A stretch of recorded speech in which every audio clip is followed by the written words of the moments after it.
kecewa pengedar narkoba dilepas. Massa di Kecamatan Muara Batang, Gadis Mandailing Natal, Sumatera Utara mendatangi dan anarkistis di Mapolsek.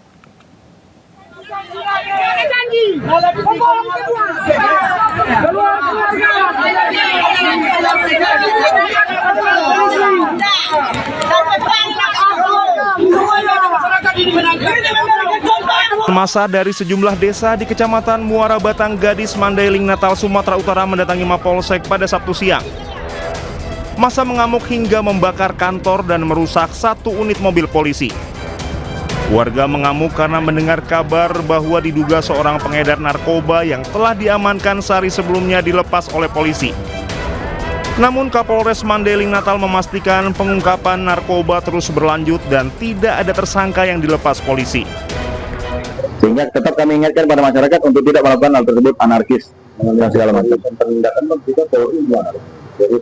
Penindakan mulai dari kemarin sebelum adanya hal ini kita sudah melakukan pengungkapan terus. Yang terakhir kali kita melakukan pengungkapan di Linggabayu hanya berselang 2 hari yang lalu dengan tangkapan kurang lebih 100 gram, ya. 200 gram ya, 200 gram ya. Itu membuktikan keseriusan kita bahwa yang kita tangkap ini bukan pengedar kecil, pengedar besar. Polres Mandailing Natal telah menerjunkan ratusan personilnya ke lokasi. Dari Mandailing Natal, Ahmad Hussein Lubis Anyus melaporkan. Informasi selanjutnya, pemirsa, 3 unit truk box di sebuah gudang perusahaan di Tangerang Selatan, Banten dibawa kabur kawanan maling. Akibat peristiwa tersebut, perusahaan menderita kerugian hingga 1 miliar rupiah.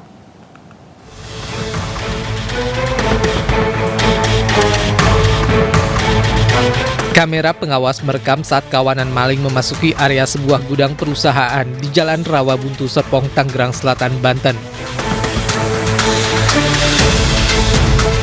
Pelaku yang berjumlah sekitar 6 orang masuk ke dalam area gudang dengan menjebol pintu pagar terlebih dahulu. Usai berhasil masuk dan melihat situasi sepi, 3 pelaku mencuri 3 truk box yang tengah terparkir. Sedangkan 3 pelaku lainnya memantau situasi dengan menggunakan sepeda motor. Pasca kejadian, pihak gudang pun langsung melaporkan pencurian ke Polres Tangerang Selatan. Akibat peristiwa ini, perusahaan mengalami kerugian 1 miliar rupiah karena truk box tersebut berisikan barang-barang perusahaan. Kalau yang kelihatan dari CCTV sih kurang lebih itu lebih dari 6 orang sih Pak. Karena yang mengendarai mobil aja 3 dan motor tuh 3. Kita nggak ngelihat di luarnya ya berapa, karena memang CCTV-nya tuh hanya sampai sini aja sih, gitu. Jadi nggak terlalu jelas kelihatannya seperti apa. Sementara itu, berbekal rekaman kamera pengawas, pihak perusahaan berharap para pelaku dapat segera ditangkap. Dari Tangerang Selatan, Banten, Nunung Purnomo, iNews melaporkan. Menyamar sebagai juragan domba, Kapolsek Cilengsi, Kompol Edison berhasil menangkap pelaku perampokan sadis. Kawanan pelaku sebelumnya merampok di rumah seorang lansia pada September lalu. Udah jangan cepet.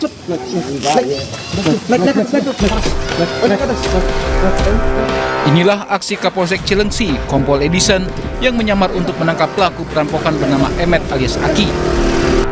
Mengenakan peci dan sarung, Kompol Edison menyamar sebagai juragan yang ingin membeli domba yang dijual pelaku di tempat persembunyiannya di Cianjur. Tertipu dengan penyamaran Kapolsek, pelaku pun tak berkutik saat Kompol Edison berhasil menangkapnya. Sebelumnya, polisi telah berhasil menangkap 1 pelaku lain di daerah Batang, Jawa Tengah.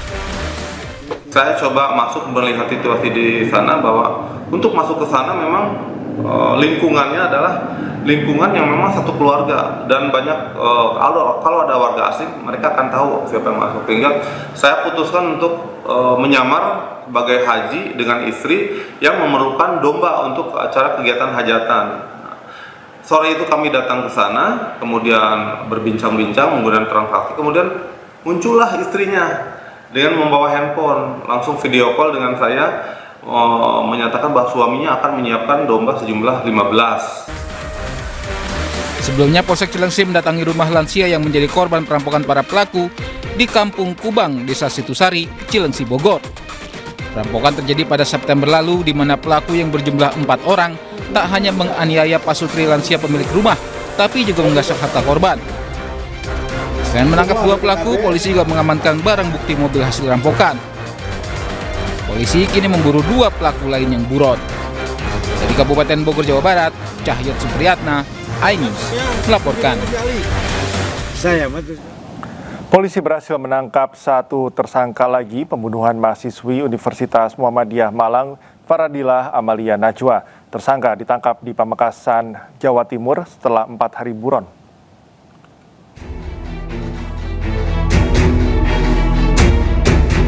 Tim Jatanras Polda Jawa Timur berhasil menangkap 1 lagi tersangka pembunuh Faradilah Amalia Najwa, mahasiswi Universitas Muhammadiyah Malang. Tersangka ditangkap di Pamekasan, Madura setelah selama 4 hari polisi melakukan pengejaran. Selama buron, tersangka selalu berpindah tempat untuk sulitkan polisi, mulai dari kota Lumajang, Probolinggo, Bondowoso hingga ke Pamekasan, Madura.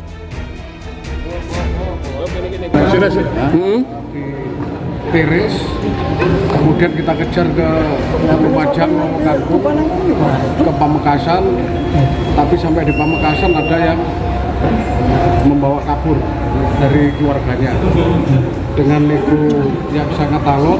Alhamdulillah tersangka bisa kita amankan. Ini sipil ya? Penangkapan tersangka S melengkapi daftar tersangka setelah sebelumnya polisi mengamankan Bribka AS, oknum anggota Polres Probolinggo yang merupakan kakak ipar korban. Bribka AS diduga sebagai otak sekaligus pelaku utama dalam pembunuhan adik iparnya sendiri. Meski polisi masih selidiki motif pembunuhan, namun pihak keluarga meyakini pelaku membunuh karena ingin kuasai harta adik iparnya. Faradilah Amalia Najwa, 21 tahun, mahasiswi semester 3 Universitas Muhammadiyah Malang, ditemukan meninggal dalam kondisi mengenaskan. Jasadnya ditemukan di selokan daerah Purwosari, Pasuruan, dengan kondisi penuh luka lebam. Dari Surabaya, Jawa Timur, Hari Tambayong, iNews melaporkan. Banjir dengan tinggi mencapai 1 meter menerjang sejumlah kecamatan di Kabupaten Pandeglang, Banten. Ribuan warga terdampak sementara akses jalan lumpuh.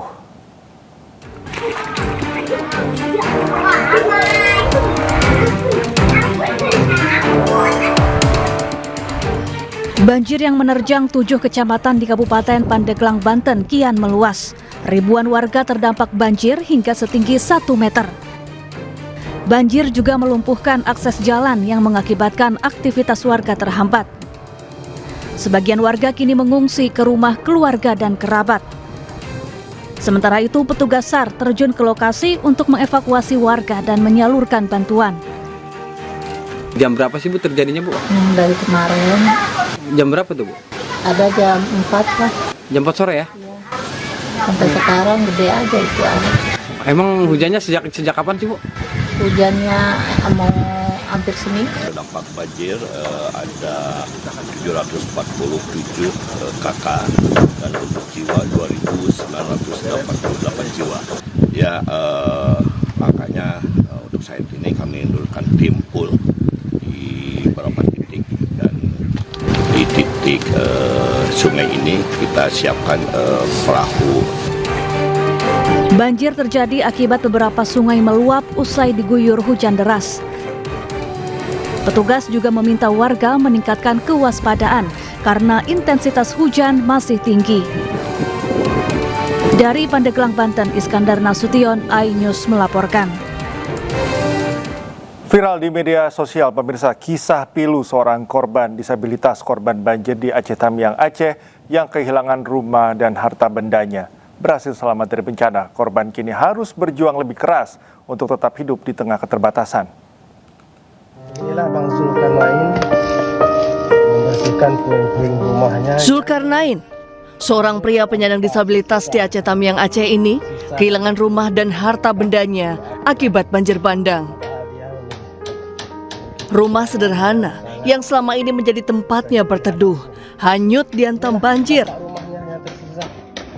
Harta bendanya hancur tak tersisa.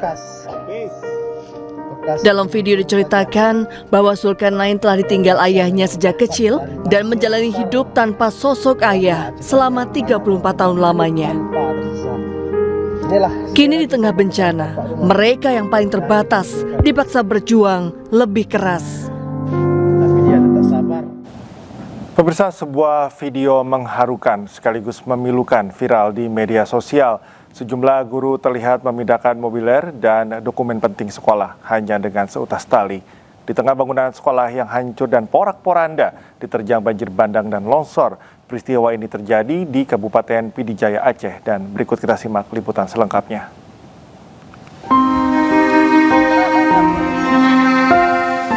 Bangunan sekolah Islam terpadu An-Nur di Kecamatan Meredu, Kabupaten Pidijaya Aceh, ambruk total dan tak lagi layak digunakan untuk kegiatan belajar mengajar.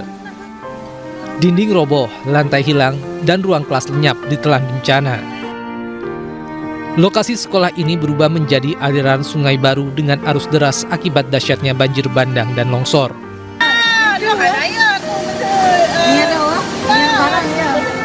Dengan seutas tali yang diikatkan ke tiang bangunan yang tersisa, para guru memindahkan inventaris sekolah dan dokumen penting satu persatu dari bangunan yang sudah hancur akibat keterbatasan akses. Tak ada alat berat, tak ada jembatan, hanya keberanian, kepedulian, dan rasa tanggung jawab demi menyelamatkan dokumen masa depan para siswa. Bagi para guru, menyelamatkan dokumen sekolah bukan sekadar arsip, melainkan menyelamatkan harapan anak-anak agar pendidikan tetap berlanjut, meski sekolah mereka telah rata dengan tanah. Di tengah amukan alam, dedikasi guru-guru ini menjadi pengingat bahwa pendidikan tak runtuh bersama bangunan, namun tetap berdiri di atas pengorbanan dan kepedulian. Sudah 3 pekan pengungsi banjir dan longsor di tenda darurat di Aceh Utara Aceh belum pernah mendapatkan pelayanan kesehatan. Ratusan pengungsi terutama balita dan anak-anak terserang berbagai macam penyakit, mulai dari demam, batuk, hingga diare.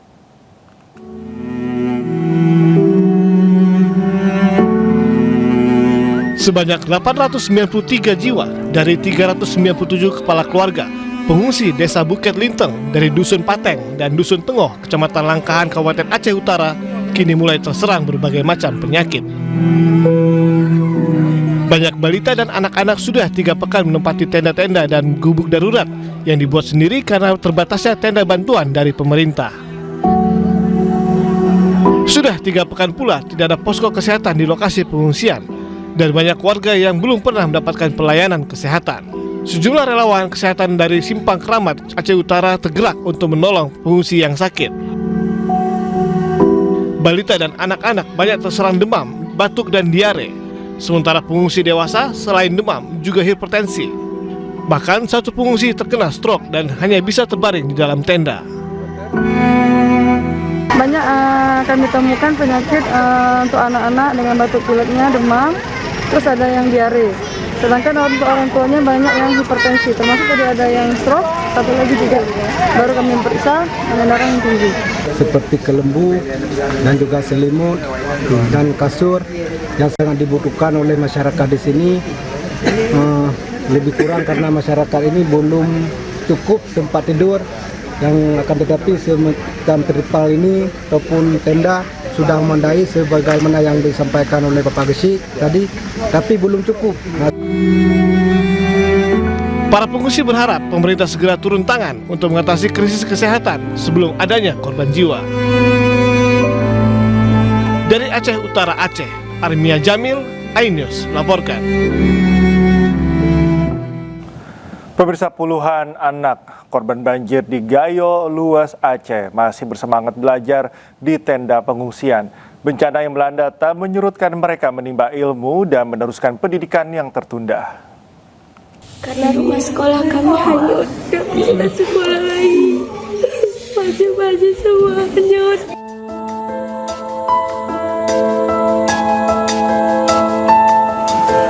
Sakila merupakan salah satu anak yang berada di posko pengungsian di Desa Belangkejeren, Kabupaten Gayo Luas, Aceh. Siswa SMP kelas 7 ini tak kuasa menahan tangisnya karena harus belajar di posko pengungsian. Belajar di ruang sekolah dengan seragam kini hanya hayalan mereka semata. Sakila dan teman-teman pun memiliki harapan untuk pemerintah yang berkuasa. Aku mohon sama Bapak pemerintah segera bangun rumah sekolah kami dan berikan baju-baju. Rumah, sekolah, tempat ia belajar sudah hanyut. Harta benda bahkan pakaian serta perlengkapan sekolah tidak ada lagi. Sekolah adalah masa depan bagi generasi bangsa. Sakila berharap pemerintah memberikan beasiswa kepada anak-anak korban banjir bandang agar tetap melanjutkan pendidikan yang sama dengan anak-anak lainnya. Dari Kabupaten Gayo Luas, Aceh, Medi Arjuna, iNews melaporkan. Ke informasi berikutnya pemirsa, akses jalan utama Kabupaten Gayo Luas menuju ke Aceh Tenggara sudah bisa dilalui oleh kendaraan. Meski demikian, pengendara harus ekstra hati-hati saat melintasi jalan karena tanah dan bebatuan masih terus berjatuhan.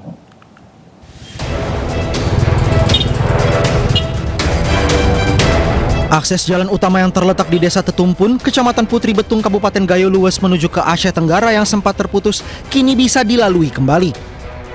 Meski badan jalan sempit karena sebagian tertutup bebatuan dan tanah longsor, pengendara tetap berusaha menerobos dengan ekstra hati-hati. Tanah dan bebatuan juga masih berjatuhan akibat kondisi tanah yang tidak stabil. Polisi juga terus berjaga di sejumlah titik lokasi yang masih rentan akan terjadinya longsor. Belum bisa jalan bang, kalau dipaksakan tergantung darah lagi dan air kelabu sana sama jalan sini. Sopirnya belum bisa bang kok mobil ini bang. Kalau nggak ahli sopirnya mau ke bawah tuh kita bang. Oke siap. Tapi bisa bang ya, sempat bisa bang ya masuk ke wilayah ini bang ya. Bisa, cuman kalau mobil kosong bisa lah. Cuman kok muatan kurang. Untuk kegiatan pembukaan jalan akses ini termasuk di Desa Penomon ini jalan amblas dan longsor, sehingga kami menempatkan personil untuk pengamanan sehingga mengamankan masyarakat dalam melewati lintasan jalan yang baru dibuka selama kurang lebih memasuki hari ke-24. Akses jalan utama Kabupaten Gayo Luas menuju ke Aceh Tenggara sudah bisa dilalui oleh kendaraan. Akses darat yang juga sudah pulih di Aceh adalah jalur Takenggon Benar Meriah. Selain di Aceh, ada 4 akses darat yang sudah pulih di Sumatera Barat, antara lain Sikalau Lembah Melintang, Sawah Suduk Koto Hilalan, Solok Nagari Pinanggahan, dan Padang Mantuang Kayu Tanam. Dari Kabupaten Gayo Luas Aceh, Medi Arjuna, iNews melaporkan. Aksi heroik seorang kapten penerbangan dari TNI AU Skadron 8 saat menurunkan bantuan untuk korban banjir di pesisir selatan Sumatera Barat menuai pujian. Aksinya terekam kamera pada saat mendapatkan helikopter pengangkut bantuan tanpa menyentuh tanah karena berada di daerah perbukitan dengan kemiringan tinggi.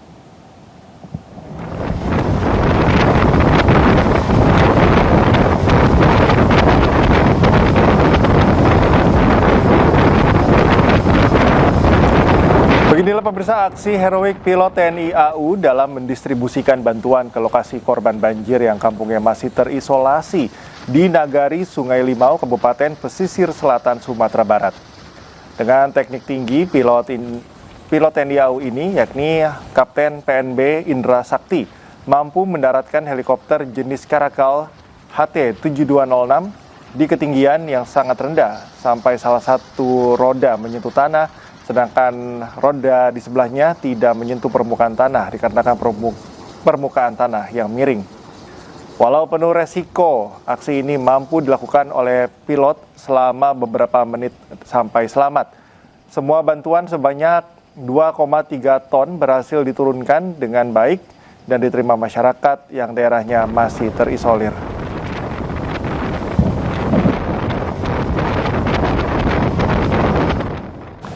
Kelangkaan gas kian menghantui warga Aceh. Di tengah kebutuhan hidup yang mendesak, masyarakat terpaksa antre berjam-jam hingga membawa anak yang bahkan berpeluang pulang tanpa atau dengan tangan kosong.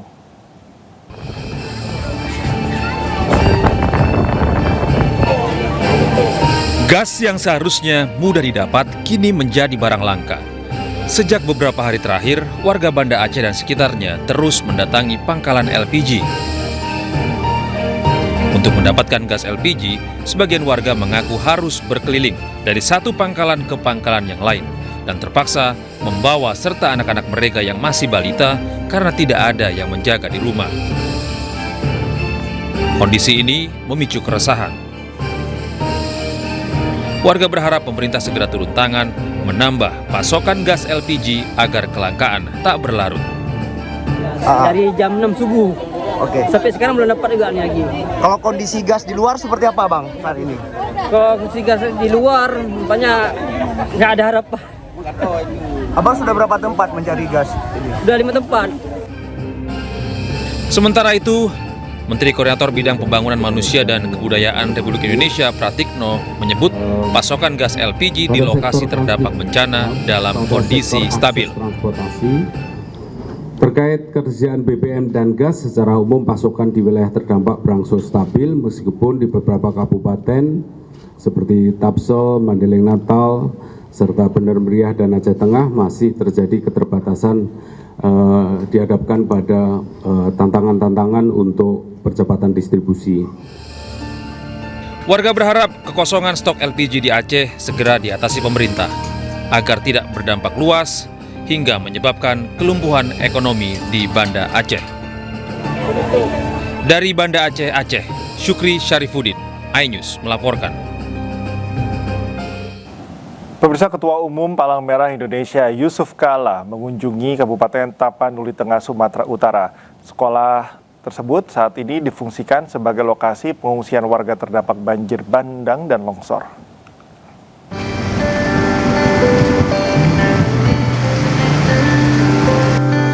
Ketua Umum Palang Merah Indonesia Yusuf Kala meninjau kondisi para pengungsi serta menyerahkan bantuan kemanusiaan di SMA Negeri 1 Tuka di Desa Hutan Abalon, Kecamatan Tuka, Tapanuli Tengah.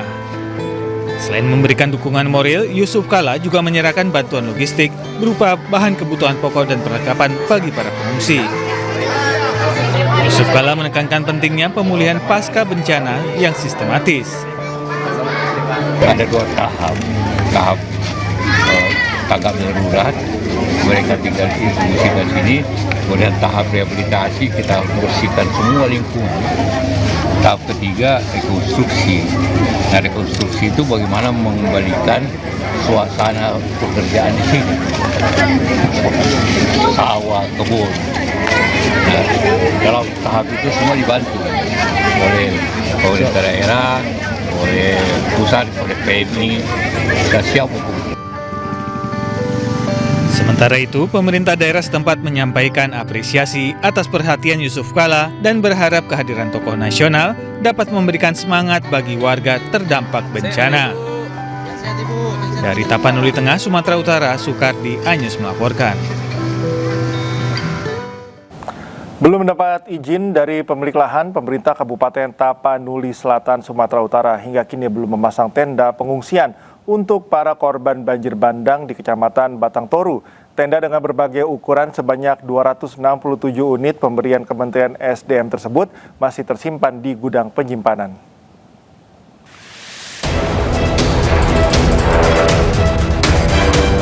Pemerintah Kabupaten Tapanuli Selatan, Sumatera Utara hingga kini belum memasang tenda pengungsian untuk para korban banjir bandang di Kecamatan Batang Toru. Tenda dengan berbagai ukuran sebanyak 267 unit pemberian Kementerian ESDM ini masih tersimpan di gudang penyimpanan.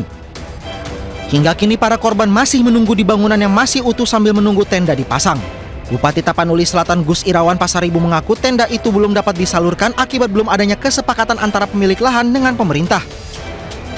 Ada zona di sini kan penanggung jawabnya itu adalah asisten 3. Ya. Semua kebutuhan sebetulnya kita akan penuhi. Tapi kalau tenda itu memang itu kan waktu kunjungan Pak Menteri SDM kemari beliau janjikan itu datang sesegera mungkin kita kemudian akan dirikan di belakang yang batu ulang. Apa faktornya Pak menjadi mengingat tenda itu lama dipasang Pak? Persoalannya dengan lokasinya sebetulnya kan nggak mudah dapatkan lokasi. Kita baru bertemu yang pemilik, beliau kita udah deal untuk dipakai lokasi di belakang yang ada sawit-sawit sekarang. Para korban banjir bandang berharap pemerintah segera memberikan bantuan hunian sementara karena para korban saat ini rentan terserang berbagai penyakit, mulai dari batuk, gatal-gatal hingga diare akibat minimnya perlengkapan yang mereka punya seperti selimut dan tempat tidur. Dari Tapanuli Selatan, Sumatera Utara, Indra Mulia Siagian, iNews melaporkan. Pasca banjir bandang dan longsor Sibolga, Tapanuli Tengah, puluhan gelondongan kayu muncul dan mengapung di laut kawasan Pasar Belakang Kecamatan Sibolga Kota. Sejumlah gelondongan kayu terbawa arus hingga ke permukiman warga di atas laut. Bahkan beberapa di antaranya sempat menghantam rumah, memicu ketakutan dan kewaspadaan warga. Ukuran kayu bervariasi mulai dari 2 meter hingga belasan meter. Diduga merupakan sisa banjir bandang dan longsor dari kawasan Aik Doras. Demi menghindari dampak lebih parah, warga secara swadaya mengumpulkan kayu dan memindahkannya ke Open Beach Pasar Belakang sekitar kawasan Jembatan Pelangi.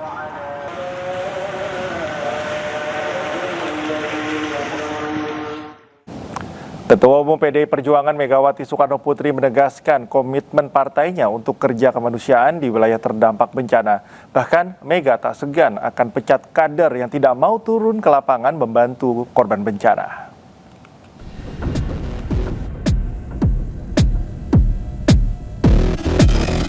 Ketua Umum PDI Perjuangan Megawati Soekarnoputri meminta kader dan pengurus partai untuk turun dan membantu korban bencana banjir bandang di Sumatera. Mega bahkan mengancam akan memecat relawan Badan Penanggulangan Bencana PDIP atau Baguna jika tidak turun ke lapangan. Hal ini karena Baguna PDIP dibentuk untuk sigap membantu masyarakat di wilayah terdampak bencana di seluruh Indonesia. Saat ini Baguna telah mengirimkan relawan bantuan kemanusiaan dan puluhan mobil operasional untuk membantu korban bencana banjir bandang di Sumatera.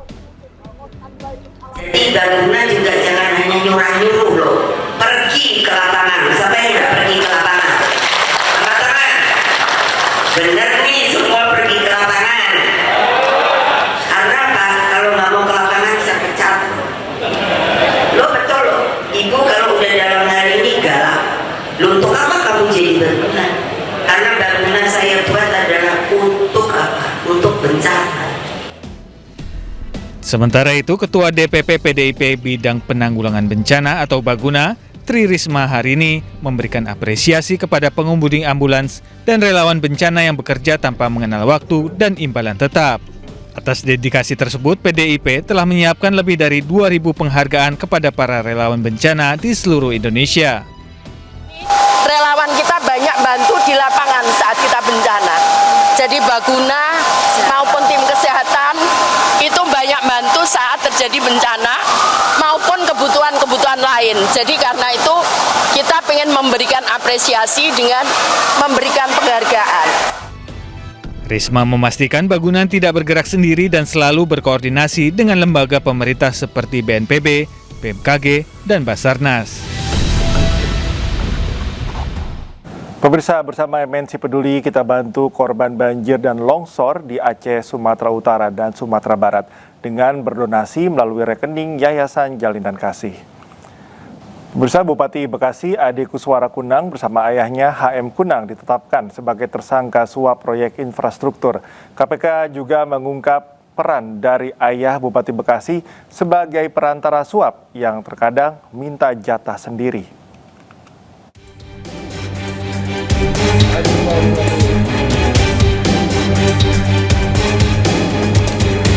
Komisi Pemberantasan Korupsi menetapkan Bupati Bekasi Ade Kuswara Kunang sebagai tersangka kasus dugaan suap proyek di Kabupaten Bekasi. Selain Bupati, KPK juga menetapkan 2 orang lainnya sebagai tersangka, yakni HM Kunang selaku ayah Bupati dan seorang kontraktor bernama Sarjan. Bupati Ade diduga meminta komisi kepada Sarjan untuk memuluskan sejumlah proyek infrastruktur yang akan dibangun. Total ijon yang diberikan oleh SRJ kepada ADK bersama-sama HMK mencapai 9,5 miliar. Pemberian uang dilakukan dalam 4 kali penyerahan melalui para perantara. Selain aliran dana tersebut, sepanjang tahun 2025, ADK juga diduga mendapat penerimaan lainnya yang berasal dari sejumlah pihak, sehingga totalnya 4,7 miliar. Dalam kegiatan tangkap tangan ini KPK turut mengamankan barang bukti di rumah ADK berupa uang tunai 200 juta, di mana uang tersebut merupakan sisa setoran ijon keempat dari SRJ pada ADK melalui para perantara. Jadi tadi disampaikan bahwa pekerjaannya belum ada, tapi kan biasanya pekerjaannya berulang. Infrastruktur kan seperti itu ya. Infrastruktur nanti ada jalan, jembatan, bangunan-bangunan pemerintah dan lain-lainnya. Nah, dia sudah mulai hijau. HMK itu perannya itu sebagai perantara. Jadi ketika SRJ ini ya diminta, nah HMK juga minta gitu. Minta kadang-kadang tanpa pengetahuan dari ADK, HMK itu minta sendiri gitu. Sebelumnya Bupati Ade Kuswara terjaring operasi tangkap tangan KPK pada Kamis lalu. Bupati Ade diduga kerap meminta komisi proyek kepada pihak kontraktor melalui perantara ayahnya HM Kunang. Bupati Ade kemudian diduga menerima suap 9,5 miliar rupiah. Selain itu, Ade juga diduga menerima suap dari pihak-pihak lainnya senilai total 5,7 miliar rupiah. Tim Liputan iNews melaporkan. 3 jaksa di Kabupaten Hulu Sungai Utara, Kalimantan Selatan ditahan KPK usai ditetapkan sebagai tersangka pemerasan. Ketiganya diduga memeras sejumlah pejabat dinas agar pengaduan yang masuk tidak ditindaklanjuti. Jaksa itu Bang Emi kalau nggak diproses gimana Pak? Abang juga. KPK menetapkan 3 pejabat Kejaksaan Negeri Kabupaten Hulu Sungai Utara, Kalimantan Selatan sebagai tersangka pemerasan. Ketiganya adalah Kepala Kejaksaan Negeri Hulu Sungai Utara, Albertinus Napitupulu, Kepala Seksi Intelijen Asis Budianto, dan Kepala Seksi Perdata dan Tata Usaha Tri Taruna Variadi. Tersangka Albertinus diduga menerima uang 804 juta rupiah dari sejumlah pejabat di kantor dinas Pemkab Hulu Sungai Utara. Pemerasan disertai ancaman agar laporan pengaduan yang masuk ke Kejari tidak ditindaklanjuti. Setelah menjabat sebagai Kepala Kejaksaan Negeri Hulu Sungai Utara pada Agustus 2025, Saudara APN diduga menerima aliran uang sekurang-kurangnya sebesar 804 juta rupiah. Selain melakukan dugaan tindak pidana pemerasan, APN juga diduga melakukan pemotongan anggaran Kejari Hulu Sungai Utara melalui bendahara yang digunakan untuk dana operasional pribadi. Dana tersebut berasal dari pengajuan pencairan tambahan uang persediaan atau TUP sejumlah 257 juta tanpa surat perintah perjalanan dinas SPPD dan pemotongan dari para unit kerja atau seksi. Sebelumnya, ketiga tersangka ditangkap KPK dalam operasi tangkap tangan Kamis lalu. Tim Liputan iNews melaporkan. KPK gelar operasi tangkap tangan secara beruntun di Tangerang, Bekasi, dan Kalimantan Selatan. Dalam ketiga operasi turut terjaring 3 oknum jaksa. Bang, sampein dulu Bang buat masyarakat. Dalam 24 jam, KPK melakukan operasi tangkap tangan di berbagai daerah, mulai dari Tangerang, Bekasi, hingga Kalimantan Selatan. KPK menangkap seorang oknum jaksa, 2 pengacara, serta 6 pihak swasta dalam operasi tangkap tangan di Tangerang, Banten terkait kasus pemerasan warga negara Korea Selatan. KPK pun menyerahkan 2 orang, salah satunya oknum jaksa beserta barang bukti hasil OTT di Tangerang, Banten kepada Kejaksaan Agung. Terkait operasi tangkap tangan di Bekasi, KPK menangkap 10 orang termasuk Bupati Bekasi. KPK pun menyegel rumah Kepala Kejaksaan Negeri Kabupaten Bekasi, Edi Subarman, di Cikarang. Penyegelan diduga masih terkait dengan OTT Bupati Bekasi. Kepala Kejaksaan Negeri Hulu Sungai Utara berinisial APN dan kasih intelnya berinisial AB terjaring operasi tangkap tangan Komisi Pemberantasan Korupsi di daerah Kalimantan Selatan pada Kamis 18 Desember. Keduanya kemudian diterbangkan dari Kalimantan Selatan ke Jakarta untuk diperiksa secara intensif di Gedung Merah Putih KPK. Ini masih terus bergulir dan kami tentunya butuh dukungan, butuh pengawalan teman-teman melalui kinerja-kinerja jurnalistik supaya setiap penegakan hukum dugaan tindak pidana korupsi juga bisa disampaikan secara transparan dan akuntabel. Kami tidak bisa memberikan apa-apa, yang bisa KPK berikan hanya upaya dan kinerja terbaik dalam upaya pemberantasan. KPK pun memiliki waktu 1 kali 24 jam untuk mengumumkan status para pihak yang terjaring operasi tangkap tangan. Kejaksaan Agung menegaskan tidak akan memberikan perlindungan kepada oknum jaksa yang terjaring operasi tangkap tangan oleh Komisi Pemberantasan Korupsi di wilayah Banten. Hal ini disampaikan Kepala Pusat Penerangan Hukum Kejaksaan Agung Anang Supriyatna. Kejaksaan Agung memastikan akan menindak tegas setiap oknum jaksa yang terbukti melakukan perbuatan tercela. Dalam kasus ini 5 orang telah ditetapkan sebagai tersangka. 3 diantaranya merupakan oknum jaksa. Ketiga oknum jaksa ini terjaring dalam operasi tangkap tangan KPK pada Rabu petang di wilayah Banten dalam kasus dugaan pemerasan terkait penanganan perkara tindak pidana umum informasi dan transaksi elektronik atau ITE. Dari perkara ini, penyidik Kejaksaan Agung menyita uang tunai hasil dugaan pemerasan senilai kurang lebih 941 juta rupiah. 3 orang, yang satu oknum jaksa berinisial RZ, yang kedua dari pihak swasta berinisial DF dan MS, seorang perempuan. Dan tadi malam sudah lakukan pemeriksaan, sedangkan kami sendiri di tanggal 17 Desember sudah melakukan juga penyidikan terhadap perkara ini dan sudah menetapkan 2 tersangka. Pemerintah tengah menyusun rancangan peraturan pemerintah atau RPP yang akan mengatur penempatan anggota Polri aktif di jabatan sipil, termasuk di kementerian dan lembaga. Menurut Menteri Koordinator Hukum, HAM, Imigrasi, dan Pemasyarakatan Yusril Iza Mahendra, rancangan peraturan pemerintah terkait penempatan polisi aktif di jabatan sipil telah disepakati dalam rapat koordinasi tingkat menteri, ketua lembaga negara, dan Komite Percepatan Reformasi Polri. Rapat tersebut membahas penempatan anggota Polri di jabatan sipil yang diatur oleh Undang-Undang Polri dan Perpol nomor 10 tahun 2025. Sementara menurut Yusril, pasal 19 Undang-Undang ASN menerangkan jabatan ASN bisa diduduki prajurit TNI dan anggota Polri dan belum diakomodasi oleh peraturan pemerintah. Dan kita sampai pada kesepakatan bahwa kita akan segera menyusun rancangan peraturan pemerintah untuk melaksanakan ketentuan-ketentuan di dalam Pasal 28 ayat 3 Undang-Undang Nomor 2 Tahun 2002 tentang Kepolisian Negara Republik Indonesia dan melaksanakan Pasal 19 dari Undang-Undang Nomor 20 Tahun 2003 tentang Aparatur Sipil Negara.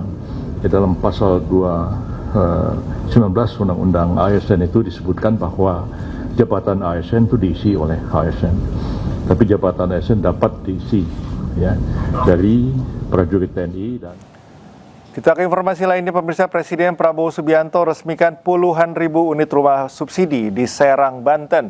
Penyerahan kunci program rumah bersubsidi ini diberikan secara simbolis kepada para penerima manfaat.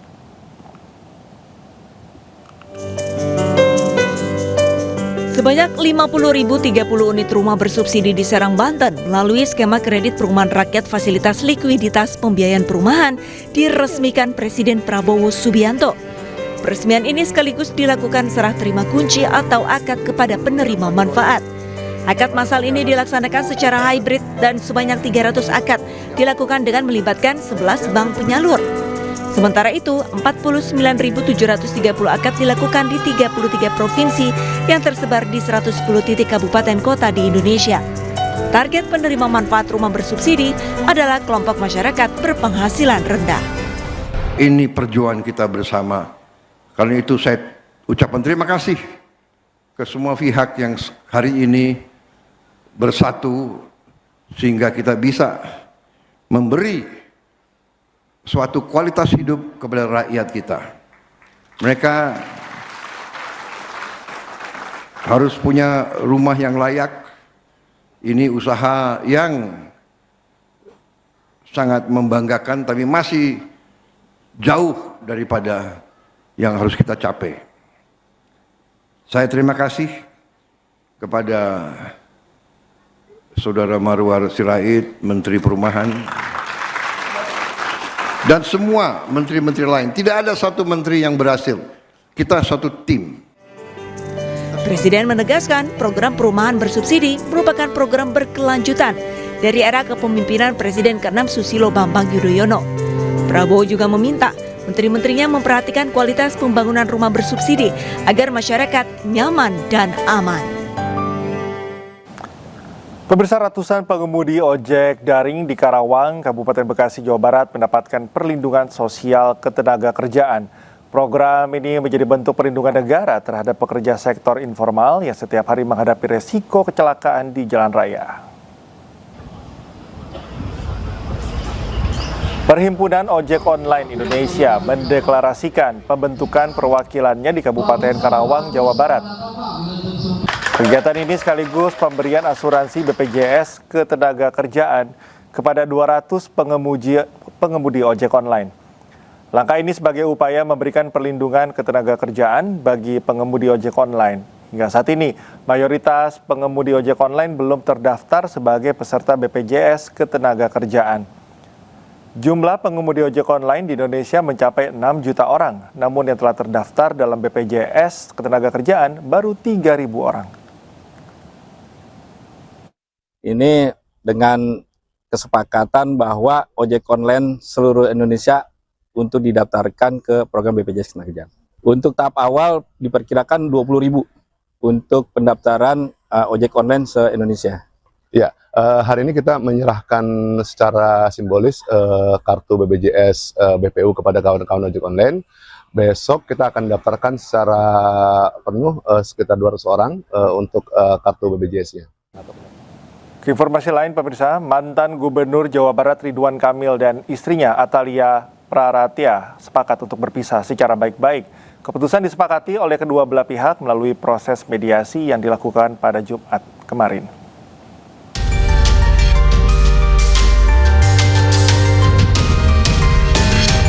Mantan Gubernur Jawa Barat Ridwan Kamil dan istrinya Atalia Praratya sepakat untuk berpisah secara baik-baik. Keputusan RK dan Atalia berpisah baik-baik disampaikan oleh kuasa hukum masing-masing pihak dalam pertemuan dengan media di Kota Bandung Jumat kemarin. Kuasa hukum Ridwan Kamil, Wenda Alwi, menuturkan kedua belah pihak telah menjalani proses mediasi yang dihadiri langsung oleh masing-masing prinsipal. Kuasa hukum Atalia juga menegaskan keputusan berpisah diambil bersama tanpa adanya konflik berkepanjangan.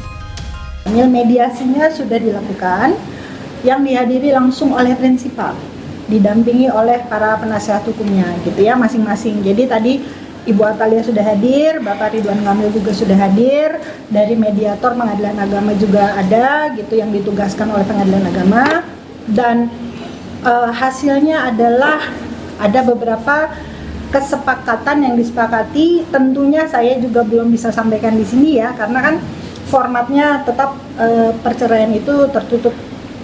Namun yang hal lainnya adalah bahwa mediasi kemudian akan bergulir ke agenda persidangan. Pada dasarnya beliau-beliau ini sepakat untuk berpisah secara baik-baik. Kedua akan saling menghormati satu sama lain dan juga akan merawat bersama anak-anaknya. Lalu yang kedua, ini perlu diluruskan juga, karena kebetulan kami dari pihak penggugat, ya, dalam hal ini kami kuasa hukum penggugat, yang dimana kami membuat isi gugatan, bahwa kami pastikan ya, di dalam isi gugatan ini, saya ulangi, di dalam isi gugatan tidak ada yang namanya pihak ketiga. Sebelumnya Atalia menggugat cerai Ridwan Kamil dan mendaftarkan gugatannya pada Rabu 10 Desember 2025. Gugatan cerai ini sudah bergulir dengan berlangsungnya sidang perdana di Pengadilan Agama Bandung pada 17 Desember lalu. Namun RK dan Atalia tidak hadir. Dari Bandung, Jawa Barat, Yanuar Candika, iNews melaporkan. fenomena alam menakjubkan terjadi di Pulau Hormuz, Iran. Air berwarna merah mengalir dari lereng menuju laut lepas. Pantai dan pegunungan di Pulau Hormuz, Iran berubah menjadi berwarna merah usai hujan lebat dan menciptakan pemandangan yang menakjubkan. Air berwarna merah mengalir dari lereng berbatu menuju laut selama hujan deras. Fenomena yang dalam bahasa lokal dikenal sebagai kilak ini disebabkan tanah yang kaya akan oksida besi. Selain itu, Pulau Hormuz dikenal akan keanekaragaman geologinya yang unik. Selain membuat lanskap unik, fenomena tanah ini juga bermanfaat untuk industri, mulai dari pewarnaan keramik hingga sebagai bumbu makanan.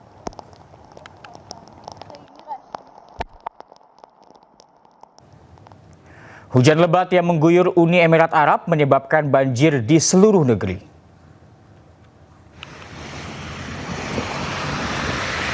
Pemerintah Dubai telah menerapkan serangkaian langkah untuk mengatasi banjir dan memastikan keselamatan warga. Langkah-langkah ini termasuk menutup sementara taman dan pantai, serta mensiagakan tim tanggap darurat selama 24 jam. Pusat Meteorologi Nasional Uni Emirat Arab memperkirakan kondisi cuaca akan tetap tidak stabil.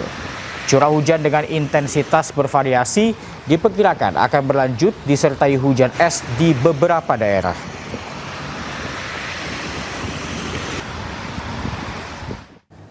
Fenomena alam langka terjadi di Arab Saudi. Hamparan salju tebal menyelimuti kawasan gurun yang menarik perhatian warga dan juga wisatawan.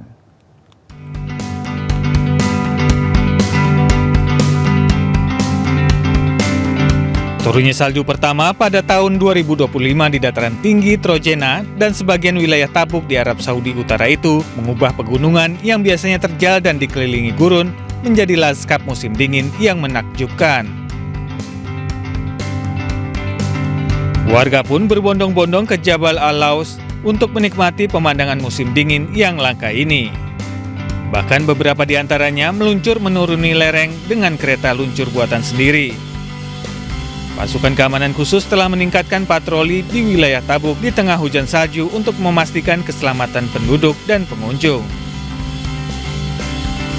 Sementara itu, Pusat Meteorologi Nasional mengatakan suhu diperkirakan akan terus turun sepanjang hari dengan resiko terjadinya embun beku di beberapa bagian utara dan tengah Arab Saudi.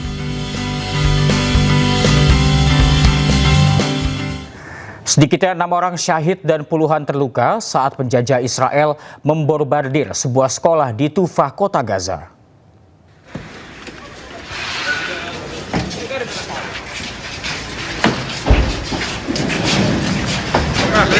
Zionis Israel kembali melanggar kesepakatan gencatan senjata. Negara penjajah ini membombardir sebuah sekolah di Tufah, kota Gaza yang dijadikan tempat pengungsian. Akibat aksi brutal Israel, 6 orang syahid dan puluhan terluka, termasuk anak-anak dan juga wanita. Bahkan tentara Zionis sempat melarang tim ambulans untuk mengevakuasi para korban ke rumah sakit terdekat. Israel belum memberikan komentar atas aksi kejahatan perangnya ini.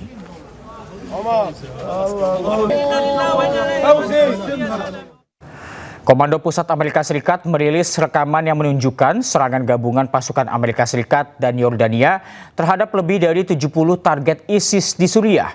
Serangan brutal ini menggunakan lebih dari 100 roket canggih berpemandu presisi.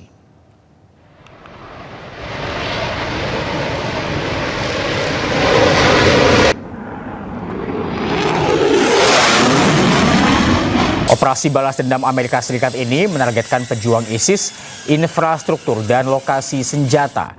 Operasi Hawkeye Strike ini merupakan respon terhadap serangan yang menewaskan 2 pasukan Garda Nasional Amerika Serikat dan seorang penerjemah di dekat Palmyra, Suriah 13 Desember lalu. Presiden Amerika Serikat Donald Trump mengatakan bahwa pasukan Amerika telah melancarkan serangan pembalasan yang serius. CENTCOM mengklaim bahwa pasukan mereka yang dibantu pesawat tempur Yordania menyerang lebih dari 70 target di seluruh Suriah.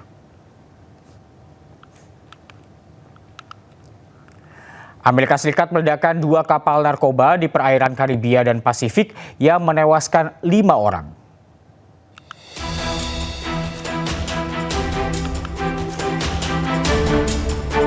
Militer Amerika Serikat kembali meledakkan 2 kapal yang diduga terlibat perdagangan narkoba di Pasifik Timur. Serangan ini dilakukan oleh Satuan Tugas Gabungan Southern Spare atas perintah Menteri Perang Amerika Serikat Pete Hegseth. Meski tak menyebut identitas, pihak Amerika Serikat mengklaim telah menewaskan 5 orang dalam serangan ini. Kampanye anti narkoba Amerika Serikat baru-baru ini telah menewaskan 104 orang dan menenggelamkan 20 kapal sejak September lalu.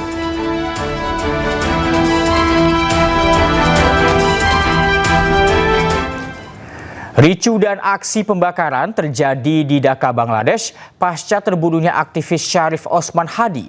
2 kantor berita besar menjadi sasaran penembakan karena dituding pro-India dan eks-Perdana Menteri Sheikh Hasina.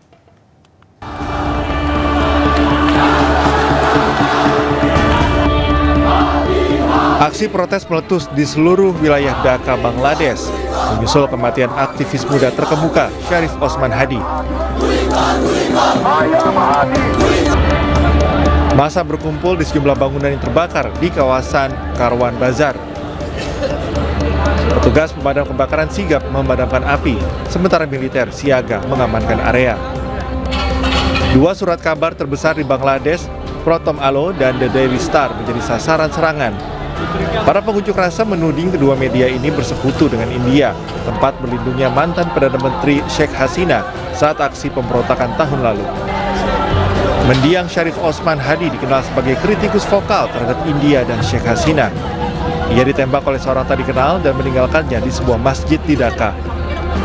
Ia kemudian meninggal dunia saat menjalani perawatan di Singapura. Sejumlah jurnalis yang sempat terjebak di dalam gedung yang dibakar berhasil menyelamatkan diri. Tidak ada laporan korban jiwa dalam peristiwa ini. Serangan bom asap dan penusukan massal terjadi di dekat stasiun kereta bawah tanah di Taipei, Jumat malam waktu setempat. Insiden tersebut menewaskan 4 orang, termasuk pelaku.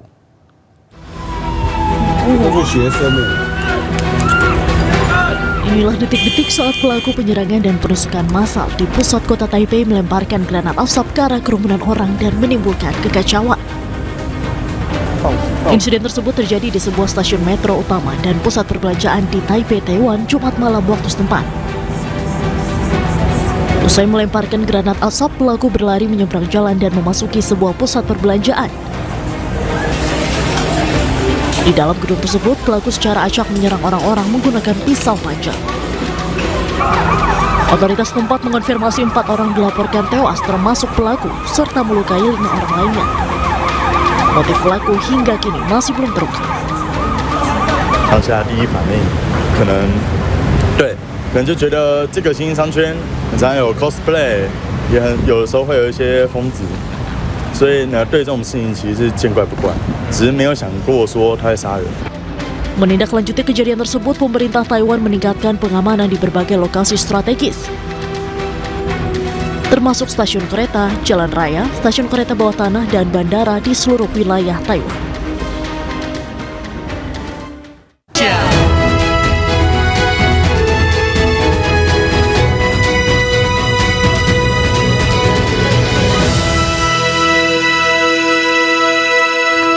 Tim hoki es putra Indonesia menyumbang medali emas dalam ajang SEA Games 2025.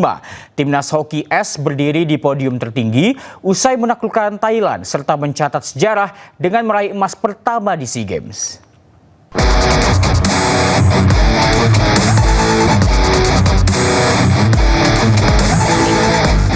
Indonesia menaklukkan Thailand pada partai puncak cabang hoki es SEA Games 2025 di Bangkok, Thailand.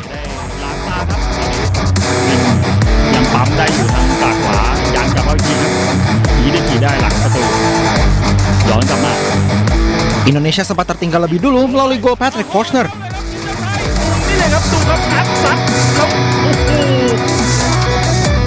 Namun pasukan Merah Putih berhasil menyamakan kedudukan dengan gol dari Jonathan Ryan Ferry Nugraha.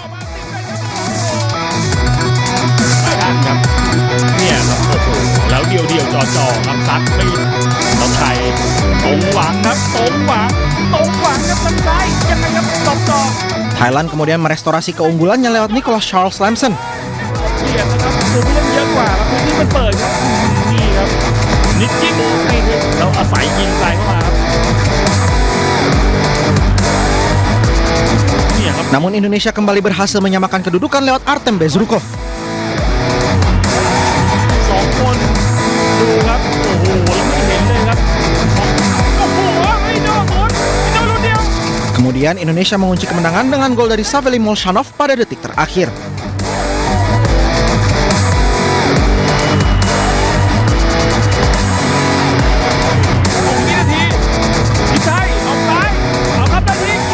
Indonesia pun menang 3-2 atas Thailand dan meraih medali emas.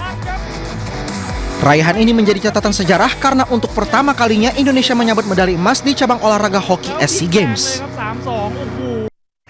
Tim hoki indoor putra Indonesia berhasil mendapat medali emas di SEA Games 2025 setelah mengalahkan Malaysia di final. Gelar juara ini menjadi yang kedua secara beruntun setelah sebelumnya diraih pada SEA Games edisi ke-32 Kamboja.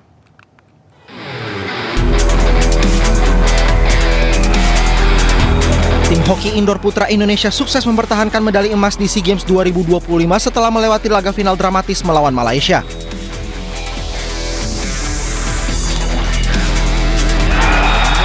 Pertandingan puncak yang berlangsung di Thai Japan Sports Center Bangkok menyajikan drama menegangkan hingga akhir.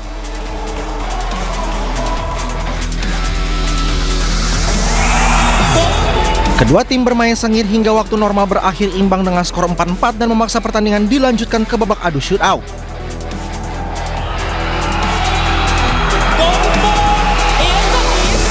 Pada momen penentuan, Revo Priliandro dan kawan-kawan tampil lebih tenang dan efektif. Dua gol berhasil dicetak tanpa balas memastikan kemenangan 2-0 di shootout sekaligus mengamankan emas ke-88 bagi kontingen Indonesia.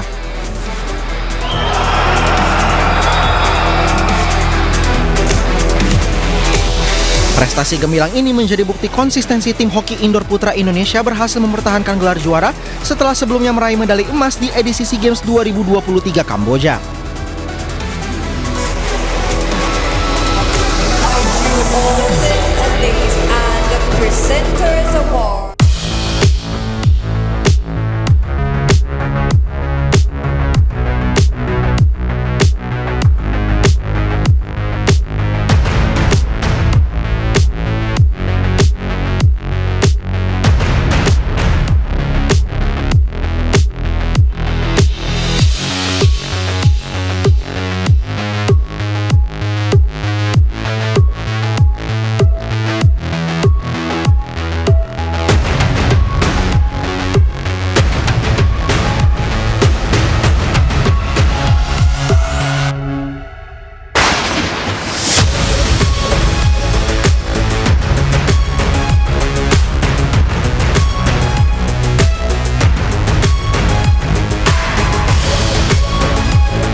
SEA Games 2025 yang bergulir sejak 9 Desember lalu resmi ditutup di Stadion Raja Mangala, Bangkok, Thailand Sabtu malam. Upacara penutupan bertajuk The Sound of Whistle berlangsung meriah dengan berbagai pertunjukan, mulai atraksi seni dan budaya hingga video recap momen SEA Games 2025.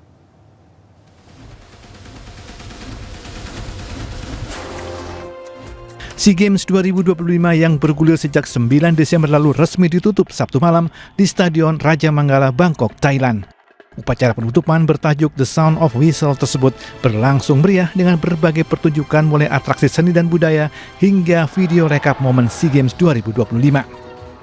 SEA Games edisi ke-33 menorehkan sejarah dan kebanggaan bagi kontingen Indonesia. Berlaga di luar kandang, skuad Merah Putih berhasil kembali menembus 2 besar setelah terakhir di SEA Games 1995 Chiang Mai. Indonesia mengoleksi total 91 emas, 112 perak, dan 130 perunggu. Dalam upacara penutupan, DVD Indonesia dipimpin oleh Chef de Mission Tim Indonesia Bayu Priawan Joko Sutono. Sementara atlet ice skating Kirana Alexandra Laut dipercaya sebagai pembawa bendera merah putih. Seluruh atlet dan ofisial larut dalam euforia meninggalkan Thailand untuk menatap SEA Games 2027 di Malaysia. Save the Mission Tim Indonesia mengatakan partisipasi Indonesia di SEA Games 2025 akan menjadi bagian penting dalam perjalanan hidup para atlet, sekaligus catatan sejarah bagi olahraga nasional Indonesia. SEA Games bukanlah garis akhir karena atlet ditantang untuk mengukir prestasi di level lebih tinggi. Asian Games 2026 di Jepang dan Olimpiade 2028 di Amerika Serikat menanti. Jelang libur Natal dan Tahun Baru, stasiun Pasar Senen Jakarta Pusat ramai dipadati penumpang. Hingga hari ini sebanyak lebih dari 500.000 tiket telah terjual untuk periode Nataru ini. Memasuki libur Natal dan Tahun Baru, penumpang terlihat memadati area tunggu stasiun Pasar Senen. Penumpang terlihat menunggu keberangkatan kereta lengkap dengan bawaan tas hingga koper. Hingga kini ada lebih dari 500.000 tiket yang terjual untuk periode Natal dan juga Tahun Baru. Kapasitas seat kereta jarak jauh, baik reguler maupun kereta api tambahan yang disediakan, yakni 909.000 untuk mengakomodir masyarakat yang akan mudik atau melakukan perjalanan di periode Nataru ini. Sementara itu hingga saat ini masih ada 400.000 tiket yang masih tersedia untuk keberangkatan tanggal 4 Januari 2026.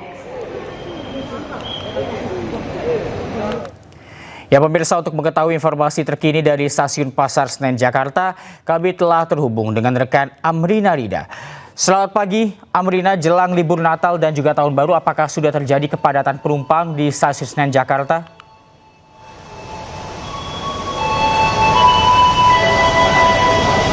Iya Reza dan juga pemirsa, nampaknya memang dalam beberapa hari terakhir ini begitu ya, sudah masuki momen libur Natal dan juga Tahun Baru, juga sudah mulai terlihat adanya geliat dan juga lalu lalang dari calon penumpang ataupun juga warga yang akan melakukan perjalanan menggunakan kereta di stasiun Pasar Senen. Dan berdasarkan pantauan kami juga pada minggu pagi ini begitu ya, nampaknya sudah banyak juga dari keluarga-keluarga yang datang ke stasiun Pasar Senen untuk melakukan keberangkatan keluar Jakarta dan juga mudik. Dan Reza, berdasarkan data yang kami dapatkan dari pihak stasiun Pasar Senen dan juga dari pihak KAI Daerah Operasional 1 Jakarta yang membawahi stasiun Pasar Senen, ini setidaknya hingga minggu pagi ini sudah ada 24.000 penumpang yang naik turun di stasiun Pasar Senen, yang mana diantaranya ada 14.000 begitu ya, sekitar 14.000 penumpang yang telah keluar Jakarta menggunakan kereta, dan yang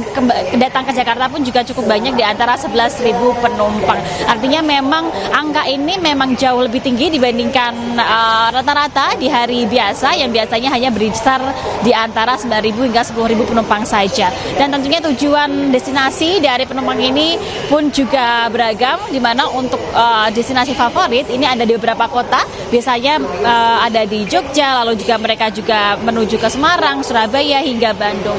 Dan juga Reza dan juga pemirsa, meskipun sekarang sedang mulai terlihat adanya geliat lalu lalang dari calon penumpang yang akan melakukan perjalanan begitu ya, namun nampaknya diprediksi dari hari ke hari menuju ataupun juga mendekati hari H, ini akan ada lebih banyak lagi penumpang yang akan datang, di mana untuk prediksi dari puncak arus mudik menggunakan kereta di stasiun Pasar Senen ini diprediksi akan terjadi pada tanggal 23, 24 dan juga 25 Desember 2025.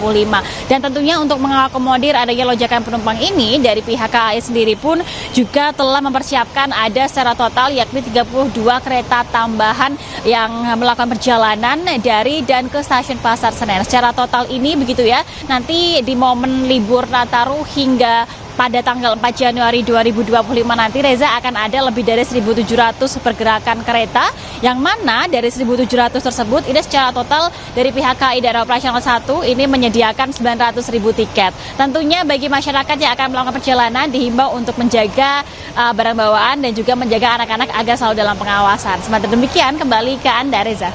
Melaporkan langsung dari stasiun Pasar Senen Jakarta, terima kasih Amrina Rida, selamat pagi, selamat bertugas kembali. Dan pemirsa, jelang Natal dan Tahun Baru 2026, Terminal Bus Kampung Rambutan Jakarta Timur mulai dipadati ratusan penumpang yang akan melakukan perjalanan ke sejumlah daerah. Sebagian besar penumpang memanfaatkan libur panjang untuk liburan dan pulang kampung.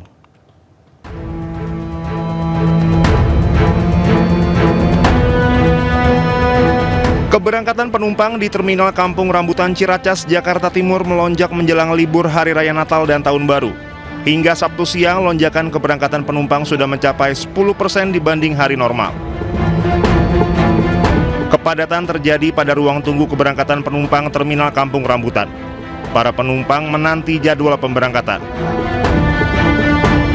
Berdasarkan data pada Kamis 18 Desember 2025, 436 penumpang diberangkatkan menggunakan 50 bus antar kota antar provinsi dari berbagai perusahaan otobus. Pada Jumat 19 Desember 2025, sebanyak 720 penumpang diberangkatkan menggunakan 67 bus. Jumlah keberangkatan ini diperkirakan terus meningkat hingga mendekati Nataru. Sebagian besar penumpang memanfaatkan libur panjang untuk liburan dan pulang kampung. Mengantisipasi lonjakan penumpang, posko keamanan disiagakan dengan melibatkan petugas dari TNI Polri dan Dinas Perhubungan. Sementara pemeriksaan kesehatan bagi para sopir bus antar kota antar provinsi melibatkan Dinas Kesehatan, serta pemeriksaan layak jalan terhadap seluruh armada Nataru dari masing-masing perusahaan otobus. Dari Jakarta, Ahmad Muharlin, Sutrisno, iNews melaporkan. Jelang libur Natal dan Tahun Baru, Pelabuhan Parepare, Sulawesi Selatan mulai ramai dengan kedatangan para penumpang kapal dari sejumlah wilayah di Pulau Kalimantan. Penumpang kapal mengambil cuti lebih awal untuk berlibur ke kampung halaman.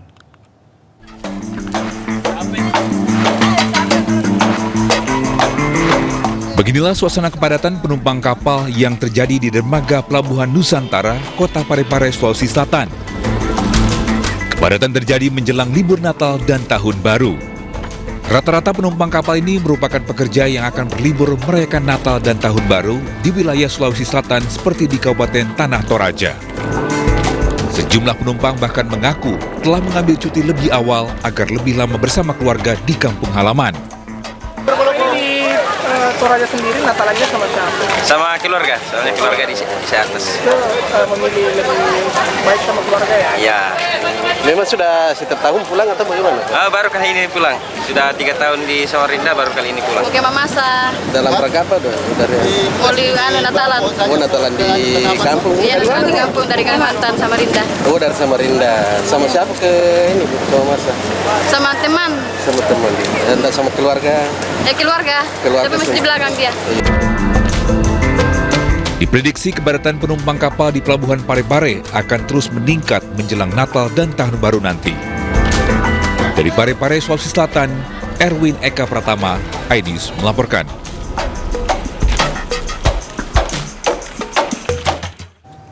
Memasuki libur Natal dan Tahun Baru, 4 pelabuhan di Banten bersiap untuk melayani perjalanan calon penumpang. 4 pelabuhan tersebut diantaranya Pelabuhan Merak, Ciwandan, Bandar Bakau Jaya, dan Krakatau Bandar Samudra.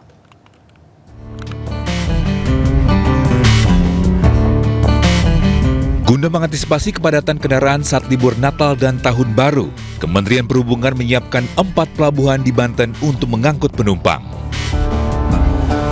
Salah satunya adalah Pelabuhan Bandar Bakau Jaya yang memiliki luas 20 hektar, menyiapkan kantong parkir berkapasitas 1.500 kendaraan truk trailer yang dikhususkan mengangkut truk berukuran panjang hingga 12 meter dengan kategori golongan 7 dan 8. Kita sudah sinkronasi dengan ASDP, bahwa di ASDP pun sama kita juga menggunakan tiket online, dan kita juga tidak ada memisahkan kalau memang ada tiket online ASDP atau tiket.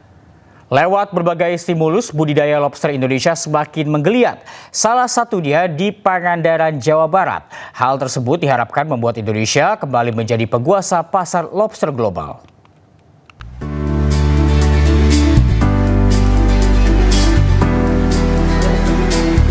Komoditas lobster kembali menggeliat di Pantai Pangandaran, Jawa Barat.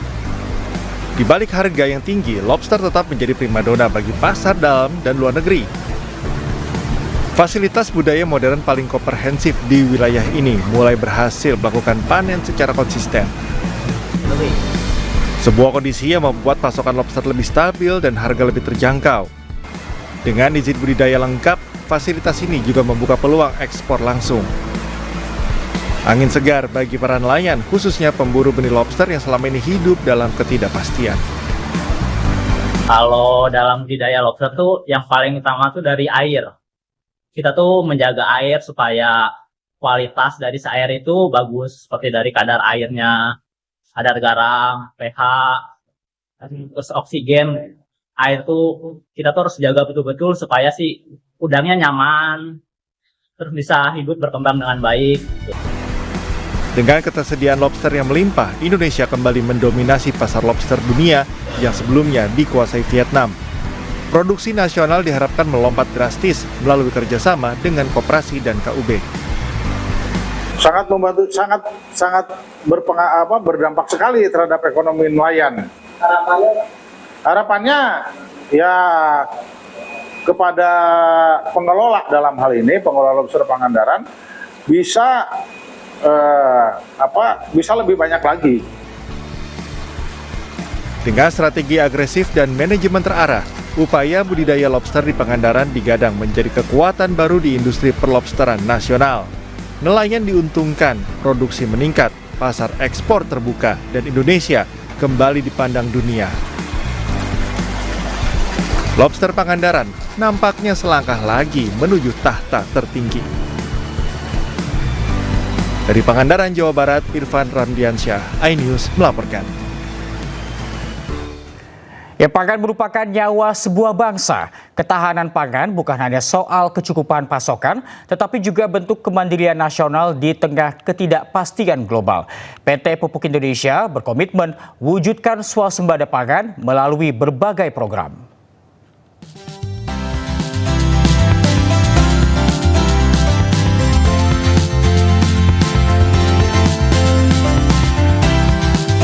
Namanya siapa? Apa? Kalau ini namanya siapa? Rafa. Oke, untuk anak-anak Indonesia, pemerintah menunjukkan keseriusannya untuk merealisasikan target ketahanan pangan agar anak-anak Indonesia di masa depan dapat memperoleh kecukupan gizi ya. Dan saat ini saya sedang berada di Desa Bicak, Kecamatan Trowulan, Kabupaten Mojokerto untuk menyaksikan langsung jurus-jurus BUMN garda terdepan untuk merealisasikan ketahanan pangan yang diamanatkan oleh Presiden Prabowo Subianto.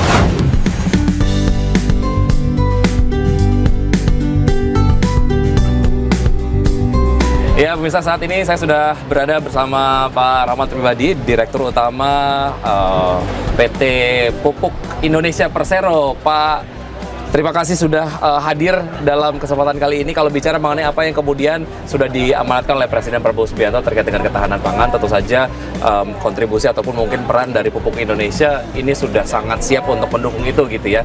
Salah satunya adalah untuk memastikan ketersediaan pupuk memasuki masa tanam. Nah, ini strateginya seperti apa, Pak Rahmat? Jadi begini, pertama saya ingin sampaikan Pupuk Indonesia ini adalah pelaksana dari kebijakan pupuk bersubsidi. Kebijakan itu yang mengambil adalah pemerintah, tentunya Kementan sebagai komando di sektor pertanian, dan karena kami BUMN dengan Kementerian BUMN. Oleh karenanya kolaborasi dari berbagai macam pihak, utamanya Kementerian BUMN, kemudian Kementerian Pertanian dan kita, yang menjadikan penebusan pupuk ini lebih mudah. Stok secara nasional ini ada 2 juta ton dari total alokasi sebesar 9,5 juta ton. Dari 9,5 juta ton sudah disalurkan cukup banyak, lebih dari 3 juta. Jangan khawatir para petani, pupuknya ada di gudang, ada 2 gudang kita di Kabupaten Mojokerto. Kalau kurang, kita bisa kirim langsung dari pabrik kita. Langsung dijamin oleh Pak Dirut ya. Tapi lebih seru lagi kalau kita nanti lanjutkan perbincangan di depan gudang distributor, Pak. Untuk melihat sebetulnya proses distribusi pupuk ke petani seperti apa. Nanti kita ngobrol-ngobrol di sana ya, Pak. Siap. Siap. Terima kasih. Terima kasih, Mas. Baik, Pak Rahmat, jika bicara mengenai ketahanan pangan, salah satu stakeholders yang paling penting perannya adalah dan harus diutamakan adalah petani begitu. Yang paling mereka butuhkan pada saat masa tanam adalah keberadaan atau ketersediaan dari pupuk, apakah itu subsidi dan juga non-subsidi. Kita bahas sedikit yang subsidi dulu, Pak. Nah, sistem apa yang kemudian diterapkan sejauh ini oleh Pupuk Indonesia, tentunya bekerja sama dengan pihak-pihak yang lain lah ya, untuk memastikan bahwa penyalurannya akan tepat sasaran dan betul-betul dimanfaatkan secara maksimal untuk mendukung ketahanan pangan. Jadi pertama begini, memang betul pupuk adalah salah satu komponen penting pada produktivitas pertanian, karena kontribusi pupuk pada produktivitas pertanian itu sebesar 62% dari produktivitas pertanian, sehingga memang affordability dan availability dari pupuk itu menjadi sangat penting. Kita di Pupuk Indonesia ini kapasitas produksinya 14,5 juta ton. Dari 14,5 juta ton itu yang alokasi pupuk subsidi adalah sebesar 9,55 juta ton. Jadi kalau ngomong kapasitas produksi dengan alokasi pupuk subsidi kita punya jumlah yang cukup besar. Jadi kalau ngomong availability aman. Kita sampai dengan bulan Mei itu sudah menyalurkan lebih dari 3 juta ton. Kemudian kita juga masih punya stok. Jadi dari sisi produksi dan stok kita cukup. Nah, stok 1,4 juta ton pupuk subsidi ini tersebar di 27.000 kios kita yang ada di seluruh Indonesia. Dan salah satu bukti nyata juga penyerapan pupuk hingga bulan Mei lebih dari 3 juta ton itu tidak pernah terjadi sebelumnya. Artinya apa? Sudah bisa tersalur dengan baik. Bahkan yang lebih hebat lagi, tanggal 1 Januari tahun 2025 kemarin, pertama kali dalam sejarah seluruh petani yang ada di seluruh Indonesia bisa menebus di tanggal itu. Sebelumnya nggak bisa karena harus aturannya berlapis. Tapi kita berhasil untuk menyederhanakan melalui gotong royong tadi sehingga pupuk bisa ditebus mulai tanggal 1. Yang paling penting adalah semua pihak gitu ya yang menjadi kepanjangan tangan dari pemerintah, BUMN tentu saja secara aktif melakukan jurus-jurus untuk kemudian merealisasikan target dari pemerintah agar ketahanan pangannya secara indeks akan terus naik gitu ya. Ya, sukses untuk Pupuk Indonesia, Pak. Terima kasih. Semoga memang petani kita semakin happy dengan availability dari pupuk yang disediakan oleh Pupuk Indonesia. Terima kasih, Mas. Sampai jumpa, sehat-sehat selalu. Ya pemirsa, informasi tadi sekaligus menutup iNews pagi hari ini. Anda bisa menemukan informasi terbaru lainnya di www.inews.id dan menyaksikan kembali tayangan berita iNews di kanal YouTube @official iNews. Akhirnya mewakili kerabat kerja yang bertugas, saya Reza Siregar pamit undur diri. Terima kasih, selamat pagi dan sampai jumpa.